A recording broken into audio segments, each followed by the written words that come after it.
ইসলাম একটা dress code দিয়েছে, 4টা নিয়ম মেনে যদি নারীরা ড্রেস পরে যে কোনো ড্রেস পরতে পারবে, কবুল করে নিবে কে? মায়েরা খেয়াল করে শুনেন, আপনাদের ড্রেস কেমন হবে। নাম্বার 1, আপনার পুরো দেহটা ঢাকা থাকতে হবে। যে ড্রেস পরবেন, you should cover your whole body. শুধু হাতের এই 2 কবজি আর চেহারা খোলা রাখতে পারবেন, তবে চেহারা ঢেকে রাখা উত্তম। একজন মহিলা বোরকা পরছে কিন্তু চেহারা খোলা, তার হেজাব হয় নাই, পর্দা হয় নাই, এটা বলা যাবে? কিন্তু উত্তম হচ্ছে চেহারা ঢেকে রাখা, কারণ চেহারা সৌন্দর্যের রাজধানী। Face is the capital of beauty, ঠিক কিনা? চেহারা দেখলাম তো সব বোঝা গেল, ঠিক কিনা? কেমন মাধুর্যতা আছে, দেখতে কেমন সুন্দরী কিনা সব বোঝা যায়। এজন্য চেহারাটাও ঢেকে রাখবেন, চোখটা খোলা রাখবেন। বিশ্বনবীর স্ত্রী উম্মে সালামা বলে, দেখার জন্য আমার 2 চোখের দরকার নাই, লাগবে 1 চোখ। উনি আরেক চোখের মধ্যে আরেক কাপড় দিয়ে রাখতেন, এমনি তাকাইতেন। সাহাবারা বলতেন, উনারে দেখলে আমরা দিতাম দৌড়, ভয় লাগতো। চোখ একটা দেখা যায় আর একটা খোলা, উনারা দেখে আমরা এদিক সেদিক পালিয়ে যেতাম। আবার অনেক মহিলারা পা ঢাকে না, পা কিন্তু পর্দার অন্তর্ভুক্ত। সব সময় মেয়েরা পা মোজা পরে বেরোতে হবে, পা দেখানো যাবে না। হাদিসে এসেছে শুধু হাত এতটুকু, পা কিন্তু পর্দার অন্তর্ভুক্ত। উম্মে সালামা বললেন, ইয়া রাসূলুল্লাহ, আমরা তো হাঁটতে গেলে অনেক সময় পা দেখা যায়। বিষ্ণু বললেন, তাই?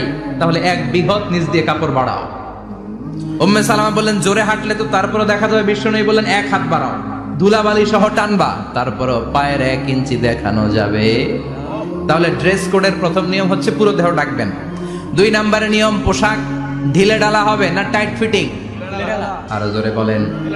আছি আমরা কোন জামানায়, লাজ শরম গেছে হারায়, পাতলা শাড়ির বাহার, পাখি ড্রেস লেহেঙ্গা, পোশাক দেখে নারীর লাজে মরে যাই। হায় হায়, আছি আমরা কোন জামানায়, লাজ শরম গেছে হারায়, ঠিক কিনা? লাজ শরমের বালাই নেই। ঢিলে ঢালা হবে, টাইট ফিটিং হতে পারবে না। মোটা কাপড়ের হবে, এরকম মোটা হবে, মোটা কাপড়, কিচ্ছু দেখা যায় না, বাইনোকুলার দিয়েও দেখা যাবে না। আবার ঢিলে ঢালা আছে না নাই? আমরা পুরুষরা যে এটা পরি, এটা দিয়ে 3 মহিলার কাপড় হয়, ঠিক কিনা?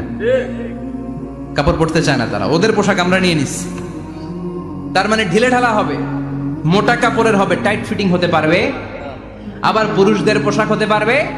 এই 4টা নিয়ম মেনে যে যেই ধরনের পোশাক পরেন, চাদর পরেন সমস্যা নাই, শাড়ি পরেন সমস্যা নাই, ব্লাউজ পরলে ফুল হাতা পরবেন সমস্যা নাই, মেক্সি পরলেও সমস্যা নাই, বোরকা পরলেও সমস্যা নাই, কিন্তু পোশাকটা শালীন পোশাক হতে হবে। কি পোশাক?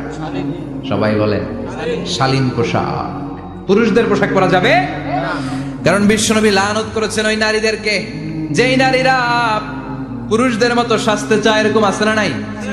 দেখলে বোঝা যায় না কোনটা ছেলে কোনটা মেয়ে, আছে না নাই? এক লোক, একটা গল্প শোনাই আপনাদের। এক লোক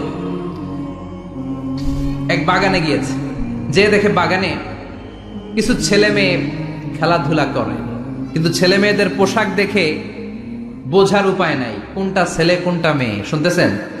পোশাকের এমন দশা, কোনটা ছেলে কোনটা মেয়ে বোঝাই যায় না। আফসোস করে বলল, হায় রে, কেমন এদের মা বাবা, কেমন এদের আক্কেল, কি পোশাক তাদের পরিয়েছে, কোনটা ছেলে কোনটা মেয়ে বোঝাই যায় না।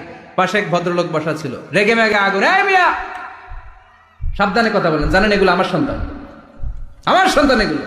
লোক তো ভয় পেয়ে গেছে, তাই নাকি? ও তাহলে আপনি এদের বাবা? এবার লোকটা রেগে মেগে বলে, আমি আপনার কি চোখ নেই, আমি বাবা হইতে যাবো কেন, আমি তো এদের মা। তার মানে কোনটা ছেলে কোনটা মেয়ে যেমনি বোঝা যায় না, কোনটা বাবা কোনটা মা এটাও বোঝা যায় না।